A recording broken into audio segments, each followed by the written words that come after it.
সর্বোচ্চ চেষ্টা করার পরেও দেখবেন, সর্বোচ্চ চেষ্টা করার পরেও দেখা যাবে দিন শেষে আপনি অপরাধী হয়ে বসে আছেন। আর আমি একটা লেকচারে বলেছি না, পুরুষ মানুষ বোকা। পুরুষ মানুষ কেন বোকা? কারণ সে সবাইকে খুশি করতে চায়। সে চায় মা সুখে থাক, বোন সুখে থাক, স্ত্রী সুখে থাক, যদি আরো স্ত্রী থাকে ও সুখে থাক, সন্তানরা সুখে থাক, সবাই ভালো থাক।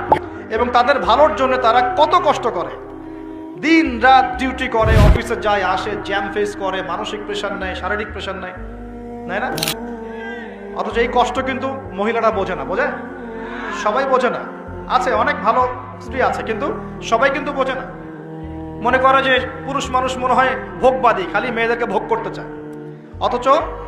অথচ সবাইকে সুখে রাখার এই চেষ্টায় একজন পুরুষ দিন শেষে নিজেই সুখী হয় না। যুবকদের দিকে আমি বলবো, ফোকাস করব। এই যুব সমাজের হাতে এই দেশ এবং উম্মার ভবিষ্যৎ নির্ভর করছে।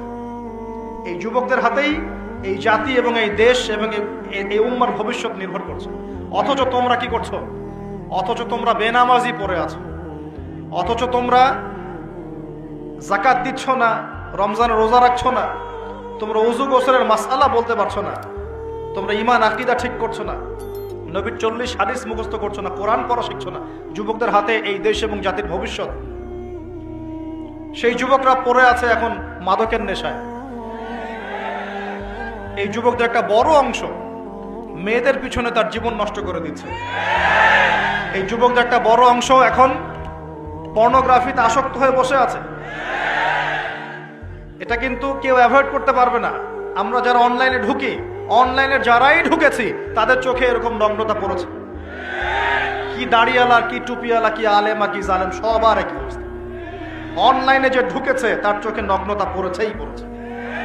আর এটা স্কিপ করার তো বুদ্ধি নাই, চালাতে হচ্ছে আপনাকে। কোনো সময় হোয়াটসঅ্যাপ চেক করতে হচ্ছে, ফেসবুক অ্যাকাউন্ট প্রয়োজন হচ্ছে, কারণ আপনি খবর রাখতে চাচ্ছেন, ইউটিউবিং করতে হচ্ছে, ইউটিউব দেখতে হচ্ছে। একটা ভালো কিছু দেখবেন, সেখানেও অ্যাড চলে আসছে। অতএব এখানে কি করবো? ফাত্তাকুল্লাহ মাস্তাতাতুম, সাধ্যমতো আল্লাহকে ভয় করতে হবে, চরিত্র পবিত্র রাখতে হবে, হালাল উপার্জনের সোর্স তৈরি করা মাত্রই বিয়ে করে ফেলতে হবে। বিয়ে ছাড়া চরিত্র হেফাজতের অন্য কোনো পদ্ধতি নাই। এই চিরকুমার সঙ্গটঙ্গ যোগ দিয়ে লাভ নাই।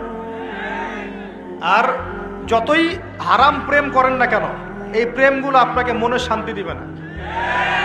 এগুলো আপনাকে অস্থির করে রাখবে। কেন? কারণ এটা হারাম। এটা হারাম। বিয়ে বৈধ একটা পথ মাত্র, এটা হালাল একটা পথ মাত্র। এখানে আরো বড় বিষয়টা হচ্ছে দায়িত্ববোধ। দায়িত্ব, একটা মানুষের দায়িত্ব নেয়া, তার অভিভাবক হওয়া, তার সাথে জীবনের সুখ দুঃখ হাসি কান্নাকে ভাগাভাগি করে নেয়া, তার সাথে জীবনের উদ্দেশ্য ফিক্স করা, কষ্ট করে হলেও, সবর করে হলেও, সুখে দুঃখে পাশে থাকা। স্বপ্ন মানে পাশে থাকা। স্বপ্ন মানে কি? পাশে থাকা। তার দায়িত্ব নেয়া, রেসপন্সিবিলিটি নেয়া, তাকে খাওয়ানো, তার ভরণ পোষণ দেয়া। এখানে অনেক বিষয় জড়িত আছে। এই কারণে এটা পবিত্র সম্পর্ক, এটা মিসাকুন গালিযা, এটা কঠিন অঙ্গীকার আল্লাহর পক্ষ থেকে। এই কারণে দেখা যায় অনেক চড়াই উতরাই পার হলেও বৈবাহিক সম্পর্ক ঠিক থাকে না? কিন্তু যত দিন যাচ্ছে কি হচ্ছে? এই ভাঙনগুলো বাড়ছে। কেন বাড়ছে? বিকজ বিয়ের আগে প্রেম, বিয়ের আগে অমুকের সাথে প্রেম, অমুক জেনা, পর্নোগ্রাফিতে আসক্ত, পরকিয়া, ওই সিরিয়ালস, হ্যাঁ, বস্তুবাদিতায়, সব মিলিয়ে বিয়েগুলো ভেঙে যাচ্ছে। পরিবারগুলো নষ্ট হয়ে যাচ্ছে না? যদি আমি নিজে আপনাকে নসিহা করছি, যদি একজন স্ত্রী আপনার মনের মতো আল্লাহ পাক দিয়ে দেন এবং আপনার এই স্ত্রীকে নিয়ে থাকার মতো, খাওয়ার মতো বাসস্থান, অন্ন বস্ত্রের সংস্থান আছে, সচ্ছল আপনি মোটামুটি, এবং আপনি তাকে ভালোবাসেন আপনার মনের মতো, আপনি তাকে নিয়ে সারা দুনিয়ার জীবনটা কাটিয়ে দেন। অন্য কোনো দিকে দেখতে যাবেন। কিছু বিষয় কোরআন সুন্নাহ আছে ঠিকই, কিন্তু বাস্তব